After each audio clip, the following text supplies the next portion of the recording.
Qu'est-ce qu'on en dit? La mixité à l'école. En novembre 2017, le Forum économique mondial a publié son rapport sur l'égalité hommes-femmes. Les résultats sont décevants. L'année 2017 aurait vu les inégalités se creuser entre les sexes. Pire encore, le rapport annonce qu'à ce rythme de croisière, l'égalité hommes-femmes dans le domaine du travail sera atteinte seulement en 2234.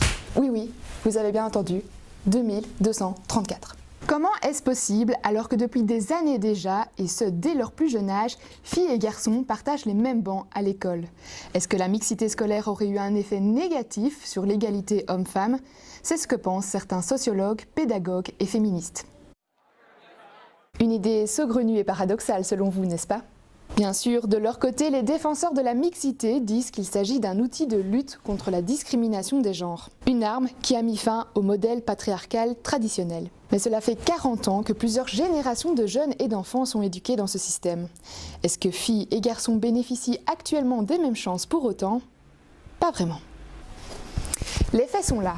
Alors que les filles ont généralement de meilleurs résultats scolaires que les garçons, elles s'orientent en majorité dans les filières sociales ou littéraires. Les garçons, eux, sont plus présents dans les branches scientifiques ou d'ingénierie.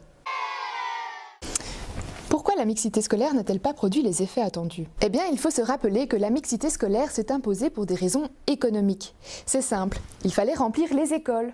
On a alors pensé aux filles. Dans ce contexte, tous dans l'enseignement n'ont pas considéré la mixité scolaire comme un outil révolutionnaire pour atteindre l'égalité homme-femme. Pendant des années, on s'est donc contenté d'imposer la mixité comme si, en elle-même, elle allait faire des miracles. Mais en pratique, plusieurs analyses démontrent que les enseignants ont continué à perpétuer les stéréotypes de genre au travers de leur enseignement. Au final, la mixité scolaire profiterait mieux aux garçons qu'aux filles. Ceux-ci seraient meilleurs dans les groupes mixtes que dans les groupes exclusivement masculins. L'inverse n'est pas vrai pour les filles. Jeu 7e match de la mixité scolaire, 1-0 en faveur des garçons. Les pionniers de l'égalité se sont-ils trompés de combat lorsqu'ils ont imposé la mixité à l'école? Faudrait-il la supprimer totalement ou partiellement comme le veulent certains? Ou simplement former les enseignants à l'égalité entre les filles et les garçons? Vous souhaitez en savoir davantage sur le sujet? Téléchargez notre brochure Fin de récré pour la mixité, disponible gratuitement sur le site de Questions Santé.